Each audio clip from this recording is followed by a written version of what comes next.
Bom, pessoal, continuando então com a exposição das minhas aulas de filosofia para o ensino médio, hoje vou falar então sobre as aulas para o segundo ano do ensino médio, dentro do meu currículo 1. Então, a linha geral do segundo ano, como eu já disse em outro vídeo, é o pensamento moderno e a formação da civilização tecnológico-industrial. Então, a ideia é mais ou menos que ao longo do primeiro ano do ensino médio, eu trabalhei assim o que é filosofia e a filosofia principalmente na antiguidade, né? E no segundo ano eu vou falar então do pensamento moderno, mais especificamente do nascimento do pensamento moderno, né? E assim da formação disso que a gente vive hoje, né? Dessa civilização que a gente pode chamar de tecnológico e de industrial também. Então, você já pode estar pensando, pô, mas vai pular a Idade Média então, né? Na verdade, eu falo sobre a Idade Média, mas como contexto, né? Assim que se segue justamente depois da Antiguidade e antes do pensamento moderno. Então, isso entra num certo momento aqui da minha exposição. Então, a linha geral é essa, e dentro desse currículo, então, dessas aulas que eu constituí até 2016, eu adotei uma estratégia que eu chamei de caixa de ferramentas, né? Então, a caixa de ferramentas são, aqui no caso do segundo ano, 5 ferramentas conceituais, né? Ou seja, são macroconceitos, digamos assim, conceitos que são imprescindíveis para a gente tentar entender o pensamento moderno. Então essa foi uma estratégia que eu desenvolvi, que achei que funcionou bem. Então no segundo ano eu realmente faço, desenho na lousa uma caixinha de ferramentas para os alunos, né, quando eu vou falar sobre a caixa de ferramentas, e ali faço umas setas e coloco as ferramentas que são esses passos iniciais para a gente começar o nosso estudo. E são elas aqui: a racionalidade, a democracia, a modernidade, a ciência e a industrialização. Então, é mais ou menos a ideia de assim não deixar que a aula de filosofia, por um lado, se torne só aula de história, né? Essa é uma questão importante, mas por outro lado é muito necessário resgatar vários conceitos e vários momentos, né, da história do ser humano. Mas aí eu enfoco a história mais do pensamento, digamos assim. Então essas ferramentas, elas tentam ser isso, sabe? Assim, conceitos complexos que eu não vou explicá-los assim, digamos, em profundidade do ponto de vista de outras matérias, mas que eu vou remeter com toda a sua significação, seja ela histórica ou geográfica, né? Para que eles façam sentido e a gente possa seguir com o nosso estudo.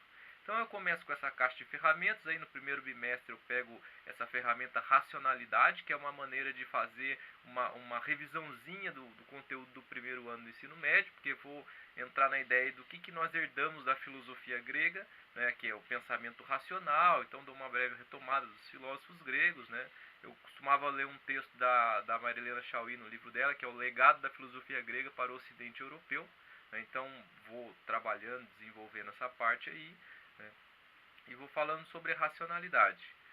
Depois entro na democracia, e aí novamente, né, eu falo um pouco de como a democracia surgiu na Grécia, mas daí já pulo logo para o contexto do reaparecimento da democracia na modernidade com a Revolução Francesa, né? Então são conteúdos de história, são, mas eu tento trazer isso para a questão do pensamento, né? Alguns aspectos importantes que estão envolvidos aí. Então é breve também, não me demoro muito nessas passagens, né, mas falo um pouco das formas de governo, puxo um pouco para o lado da filosofia política, né, uso uma leitura também do livro de filosofia, mas daí da Maria Lúcia de Arruda Aranha, uma reflexão sobre democracia, e ali, né, tem algumas coisas interessantes. Então essas são as duas primeiras ferramentas aí, né, que fecham mais ou menos o primeiro bimestre. No segundo bimestre eu entro então com o nascimento da modernidade. Então essa é uma parte importante, é uma parte, né, interessante do bimestre, que eu quero mostrar para eles como é que surgiu o pensamento moderno, né? E aí surge essa questão, né, dos momentos da história, e é interessante que assim, olha, muitos deles no segundo ano do ensino médio não têm uma clareza plena sobre esses momentos da história: antiguidade, idade média, modernidade, né, e agora idade contemporânea, assim. Então é algo que você tem que estar retomando o tempo todo.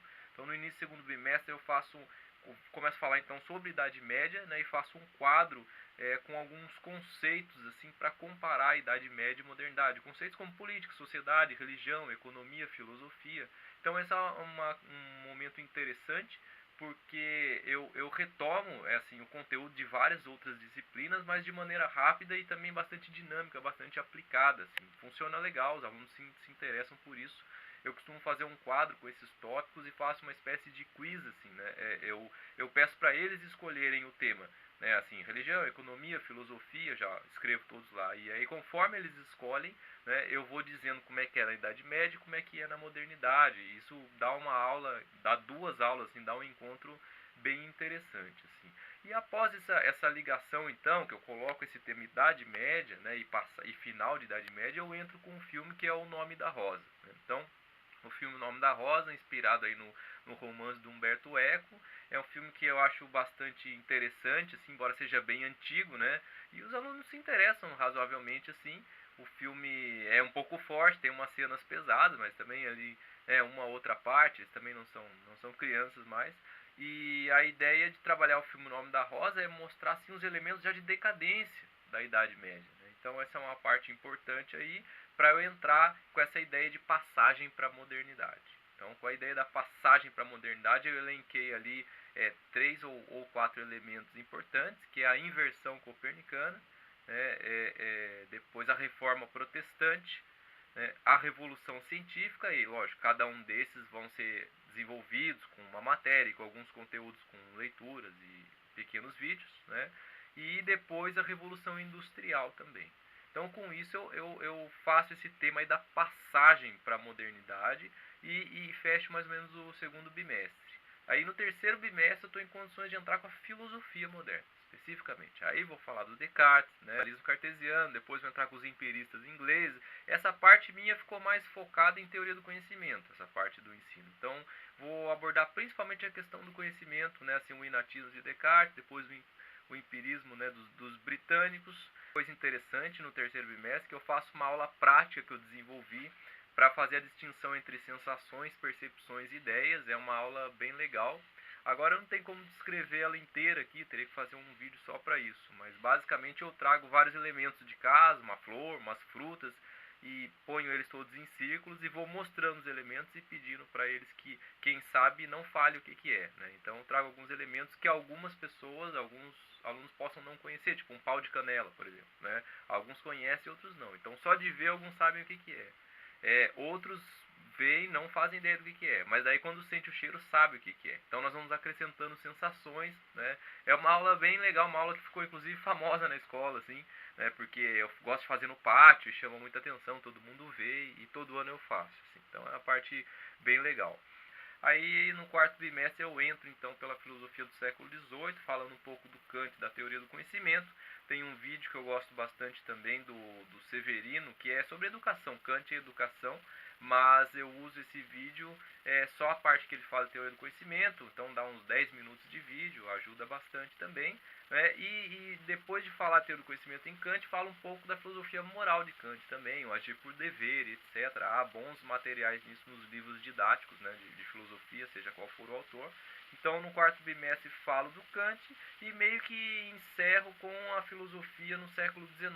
Aí só uma pincelada, né, assim, dizendo do impacto da filosofia kantiana e o nome de alguns filósofos que vêm depois, o Hegel, Marx, Schopenhauer, Nietzsche, mas assim, bem rapidamente, assim, fechando com o positivismo, né, do Augusto Comte também, né? E por que isso, né? A ideia de trazer então para essa questão da modernidade, né? Assim, que eu já falei em Revolução Industrial, falei em tudo, então, né, trazendo esse aspecto aí da cultura científica do nosso tempo e tudo mais. Mas, basicamente é isso que eu faço então no segundo ano do ensino médio. Lembrando a vocês que eu estou então compartilhando essas aulas através do Google Docs. Vou deixar o link ali na postagem e é isso aí. Na próxima postagem falo sobre o ensino para o terceiro ano do ensino médio. Valeu!